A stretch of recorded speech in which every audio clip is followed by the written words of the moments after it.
وقتتون بخیر. لپتاپ استوک بخریم یا نخریم؟ الان بهتون میگم داستان چیه. چند وقت پیش دنبال لپتاپ دست دوم ارزون سبک جمع جور دم دستی بودم برای کارم و سرچی که زدم نگاهی که کردم دیدم که لپتاپ‌های نو عموما مثلا اگه می‌خواستی یه چیزی که کارتون راه بندازه بالای 20 تومن اینا هستن، 10 تومن 15 تومن. خب پردازنده عموما یا سلرونن یا آیتیری ضعیفیان یا نمیدونم پنتیوم و اینجوریه و نتیجه این که رفتم سراغ لپتاپ استوک. لپتاپ استوک چیه؟ تو ایران یه چیزی اصطلاحی که داره انگار که مثلا لپتاپ استوک نوعی می‌نویسن گرید آ پلاس پلاس پلاس پلاس 10 تا پلاس میذاره، انگار مثلا ما نمیدونیم لپتاپ دست دومه. لپتاپ استوک که می‌نویسن لپتاپ استوک منظورشون لپتاپ دست دومیه که حالا سازمانی بوده یا نمیدونم، اینی که می‌نویسن استوک اروپا یا سازمانی بوده یا مال نمیدونم مدرسه ها بوده، شرکت ها بوده، ارگان ها بوده که مثلا چه می‌دونم یه 2 سال استفاده کردن اون لپتاپو. بعد لپتاپو عمده مثلا الان تو آمازون یا ایبی برید نگاه کنید می‌بینید که مثلا 20 تا گذاشتن، 10 تا گذاشتن، 5 تا 50 تا از یه مدل خاص گذاشتن، همه رو با هم فله‌ای می‌فروشن. اینا رو می‌خرن و رینیوش میکنن. یعنی چیکار میکنن؟ مثلا نگاه کنید، حالا من نگاه کردم دیدم مثلا میبینید 100 تا لپتاپ گذاشتن زده بدون باتری و هارد. چرا؟ مثلا 2-3 سال که استفاده میکنن تو اون مدرسه یا سازمان باتری از بین میره، یا اگه شرکت مهمی باشه هاردش رو عموما برمیدارن امها میکنن که اطلاعاتشون لو نره و اینا رو میخرن، مشکلاتش رو برطرف میکنن، رینیو میکنن، یعنی دوباره تازهش میکنن. اگه نمیدونم کیبوردش مشکل داره، باتری نداره، هارد نداره، همه اینا رو اضافه میکنن درست میکنن، میشه یه لپتاپ دست دوم تمیز نسبتا. اینا اونایی که بهش میگن استوک، نو نیست. ببینید مثلا استوک در حد اروپا فلان پلاس پلاس نو نیست. یه دونه لپتاپ ریفربش نمیدونم، حالا رفرش بهش میگن، در حد نوه. اون واقعا در حد نوه اگه پیدا کنید. من خودم ریفربیوش خریدم و موقعی که خریدم میتونم بگم 20% اینو ارزونتر از نو بود. این در درجه اول، یعنی قیمتاً 20% 25% ارزونتر بود وقتی که خریدم. و مورد دومی که هنوز از گارانتی اون لپتاپ تو سایت سازنده چند ماه باقی مونده بود. یعنی لپتاپ 5 سال پیشو نمیتونم بهتون به اسم رفرش بفروشم. لپتاپی که مال همین امسال نهایت سال پیشه که گارانتیش یعنی مونده بود، انقدر تمیز بود این لپتاپ. و مشکلی که داشت 2-3 تا خط و خش داشت. اون رفرش استوک هم که توضیح دادم. خب گفتم که رفتم سراغ لپتاپ استوک. حالا چرا رفتم سراغ تینک پدای لنوو که یک از ساخت خیلی خوبی داره. اینا لپتاپایی بوده که مثلا $1000 $2000 میفروختن و الان دیگه قیمت پایینی پیدا کرده. تو آمازون اگه نگاه کنید حدوداً 150 200 250 بسته به مدل، حتی تو $100 زیر $100 هم هست مدلای پایین دارش. با همین کیفیت ساخت خیلی خوبه، با اینکه پلاستیکی ان ولی خب جوندار و سفت و محکم، یعنی اینجوری نیست که وا برن و اینا. از لپتاپ‌های نوعی که مثلا چه می‌دونم حتی 50% از خودشون گرونتر، واقعا خیلی محکم و با کیفیت تر، یعنی جوندارن، کارتون راه میندازن. این مزیت خوبی که دارن. کیبورد فوق‌العاده خوبی دارن. یعنی من با مکبوک جدیدترین مکبوکی استفاده کردم، مکبوک M1 استفاده کردم، چند تا مدل دل استفاده کردم. کیبورد مکانیکال هم دارم، 2 مدل. کیبوردهای قدیمی این نرما بودن، رو کامپیوتر خیلی قدیمی بودن استفاده کردم. میتونم بگم تو لپتاپا در حد مکانیکال نیست، تو لپتاپا این کیبورد بهترین کیبوردیه که پیدا می‌کنم. کیبورد کلا تینک پد معروفی که خوبه و اینم خیلی کیبورد خوبه. مورد بعدی این کیبورد تقریبا همه تینک پدهای قدیمی قبل مثلا مدل‌های T490 به پایین تقریبا همشون کیبوردشون با 2 تا پیچ عوض میشه. یعنی این 2 تا کلید در میاد، 2 تا پیچ باز میشه، کیبورد اصلا بیرون عوض میشه. یعنی کیبوردتون هم مشکل پیدا کرد خیلی ساده عوض میشه. این از این نظر که خیلی خوبه. باتری خیلی خوبی دارن، یعنی بازم نسبت به نوع حتی باتری بهتری دارن. مدل‌های T490 و T495 که الان هستن باتریاشون داخلی شده، یا مدل T480S هم بکنم باتریش داخلی، و بقیه مدل‌ها باتریاشون خارجیه. خیلی راحت میتونید باتریشون در بیارید، باتری بزرگتر بذارید، اگه مشکل داره عوض کنید، خیلی چند تا باتری میخرن استفاده میکنن، هر موقع خواستن سوئیچ میکنن باتری جدید میذارن.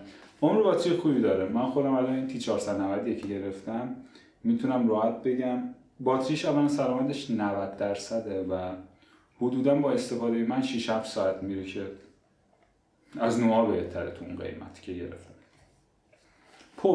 پورت های زیادی داره، یعنی همه چی داره دیگه. ببینم فقط یه دونه VGA نداره، اترنت داره، USB داره دیگه، USB-C دوتا، دوباره USB HDMI، هدفون و میکرو SD داره. نمیدونم چرا عموما از این SDI بزرگ دوربینی میخورن. حالا و از نظر پورت مشکل نه. خیلی از لپتاپ هستن چه میدونم HDMI ندارن یا USB-C ندارن، USB معمولی دارن یا USB معمولی ندارن.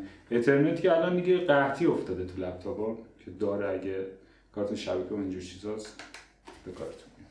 مورد بعدی آپگریدبیلیتی، قابلیت ارتقای خوبی دارن مدل‌های قبل تی 490. تی 480 آخرین لپتاپ لنووی که همه چیش میشه آپدیت کرد. از 2 تا اسلات رم داره که میشه آپدیتش کرد، نمیدونم SSD میشه اش اضافه کرد، حتی NVMe هم فکر کنم میخوره، کارت شبکه هم میشه ارتقا. بعد از اون مدل که میشه تی 480 S و تی 490 رمشون یه اسلاتش لحیم شده، یعنی رو بورد لحیم شده و یه اسلات خالی دارید که میتونید اضافه کنید و تی 490 حتی کارت شبکه‌اش هم نمیتونید عوض بکنید که حواستون باشه. ولی بازم از لپتاپ نوعی که هست بهتر. الان عموما 2 تا اصلا اسلات رمی نداره، کلا لحیم شده است. انتخاب کنید 8 گیگ میخواید یا 16 گیگ و بخرید دیگه. با همون گیر کرد نمیتونید ارتقا بدید که من خودم رم زیادی لازم داشتم، یعنی استفاده معمولم 10 گیگ 11 گیگ رم پر میشه. بخاطر همین لپتاپ گرفتم که راحت یه رم بهش اضافه کردم و میتونم استفاده کنم. بذارید بعدیاش هم بگم، بعد بریم سراغ قیمت و مدل و اینا که چی بخرید خوبه.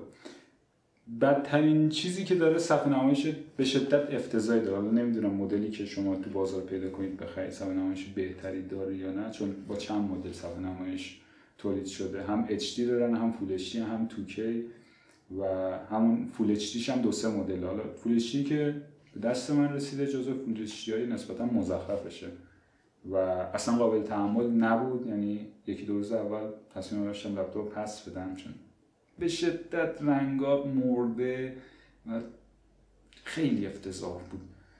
و بعدا رفتم با کالیبره خود ویندوز و تنظیم رنگای تنظیمات گرافیک اینتل تونستم به چیز معقول برسونم. ان شاءالله آموزشی بعداً میذارم و نسبتاً بد نیست. از این لپتاپ ارزونی که تو بازاره بهتره، ولی خب افتضاحه. نسبت به پول که میدید چیز خوبی میگیرید ولی در مجموع بخواید با من یه لپتاپ دیگه دارم که با اون مقایسه کردم این افتضاحه. و مورد بعدی گرما. حالا نمیدونم محدود به همین مدل میشه یا بقیه تیم‌پد هم این مشکل دارن، به شدت گرمه. یعنی حالا من باید این خمیر سیلیکونش هم عوض بکنم، ولی خب در حال حاضر تو فول لود تا 90 درجه میره، تراتل میشه و سرعت پردازنده خود به خود کم میشه که دم از اون بیشتر نره. مشکل گرما و صفحه نمایش، همین دوتا دیگه من به موردی نخوردم. کدوم مدل رو بخرید؟ قیمتی بخوایم نگاه کنیم، تی 490 که من خریدم حدود 12 تومان خریدم و توی آمازون بین 150 تا 200 دلار، حالا بسته به تمیزی و i7 و i5 و اینا باشه. 12 تومن شما اگه بتونید یه تی 490 پیدا کنید یا 13 تومن اگه i7 باشه، لپتاپ خیلی خوبیه. تا 17-18 تومن نوع چیزی در اون حد پیدا نمی‌کنید از نظر سخت افزاری و هم کیفیت خوبی داره، هم تعمیر میشه، هم همه ویژگی‌ای که گفتم و با 12 تومن 13 تومن عملاً قیمت خوبیه. درسته دلاریش مثلا 150 دلار حساب کنید میشه تقریبا 7 تومن 8 تومن، ولی خب یه بار اونی که رینیو کرده سود باید بگیره، یه دور اونی که وارد کرده باید سود بگیره، یه دور اونی که مغازه داره به من فروخته باید سود بگیره. در نهایت میشه همون 12-13 تومن که برای تی 490 قیمت خوبیه. تی 480 و تی 480 اس 10 تومن 11 تومن پیدا میشه که بازم قیمت خیلی خوبیه برای نسل 8ش. اینم همونجور نسل 8ش این قیمتیه که گفتم که بازم خیلی گزینه خوبیه. ویندوز 11 روش با درایورهای خود لنوو میاد درایور توش دو سایت هست، اینجوری نیست که بدون درایور یا با درایور ویندوز 10 بخواید راش بندازید. و فریمورش هم میگم فریمور بایوسش هم 2023 آپدیت شده و دیگه چی میخواید. مدل‌های پایین‌تر بخواید برید بگیرید که قیمت‌ها مناسب‌تره، میشه نسل 7 که 2 هسته‌ای میشن، نسل 8 4 هسته‌ای شدن لپتاپ‌های سری یو اینتل. و تا T460 رو من پیشنهاد میکنم، چون از اون پایین‌تر هم یه خیلی قدیمی میشن، میشه نسل 4 و 5، همین که دیگه روس لپتاپ کشیدن دیگه، اینجوری بهتون بگم دیگه خیلی قدیمه. T460 رو حدوداً من 6.5 7 تومن 7.5 دیدم که بازم قیمت خوبی، یعنی با 7 تومن تو چیزای نو اصلا 7.5 لپتاپ نو نداریم. و لپتاپ 2 هسته‌ای خوبیه، کیفیت ساخت خوبی داره، باتری خوبی داره و چیز نو بعید میدونم پیدا کنیم. T470 یه جوری که قیمتش عملا نمیصرفه، عموما مثلا دارن 9 تومن 8 تومن میفروشن که خب به T460 بخرید 2 تومن به نفعتونه، ما یه ذره بذارید روش میتونید T480 بخرید که خیلی بهتره. سریای S با معمولی زیاد فرق نمیکنن، حالا یکم نازکترن و عموما پردازنده هاشون یکیه و مثلا باتریشون داخلی و یه سری فرقای کوچیک ولی زیاد فرق. سریای P که تو T460 P و T400 نمیدونم 70 P هست، پردازنده‌های پرمصرفی دارن و قیمتاشون یکم بالاتره که به نظر من عملا نمیصرفه. مثلا T470 P حالا نمیدونم چه قیمته، اگه مثلا زیر 10 تومن باشه 11 تومن باشه میارزه بخرید و لپتاپ خیلی خوبیه تو اون قیمت. ولی خب بهترین گزینه در درجه اول T480 اگه پیدا کنید حدود 10 تومن، T480 در درجه بعدی و درجه سوم T490 و بعدش حالا بسته به بودجه‌تون تا T460 میتونید پایین برید. از اون پایین‌تر رو پیشنهاد نمی‌کنم. T430 و T440 طرفدارای خودشون دارن، خیلی‌ها میخرن، ارتقا میدن، خیلی علاقه دارن بهشون که برای ماها نیست، برای اونایی که خیلی علاقه دارن به تینکپدهای لنوو و اینا استفاده میکنن. و همین تو این قیمت اگه میخواید لپتاپ بخرید پیشنهاد من اینه که برید سراغ گزینه دست دوم، هم ارزان‌تره هم کیفیت بیشتری داره. مورد آخر این که اینا دست دومن، در آخر کار ممکنه مشکل داشته باشن، ممکنه نمیدونم بعداً مشکل پیدا بکنن. حتما مهلت تست بگیرید موقع خرید، حتما همه چی رو نگاه بکنید. اکثرا مثلا 1 هفته مهلت تست رو میدن، یه سری فروشنده 6 ماه گارانتی رو فاکتور میدن، حالا نمیدونم واقعا قبول کنن یا نه، ولی خب بگیرید این مهلت تست رو و همه چی رو تست کنید، مثلا باتری و یه فول لود از پردازنده تست کنید که حتما سالم باشه. همین پیشنهاد میکنم بخرید، تو این قیمت ها چیز بهتری پیدا نمیکنید. این استیکرها رو هم حالا نخندید ها، چیز دیگه پیدا نکردم روش، یه ذره خیلی ساده بود. استیکر قمقم است من برداشتم چند تا چسبوندم از این حالت سیاه در بیاد.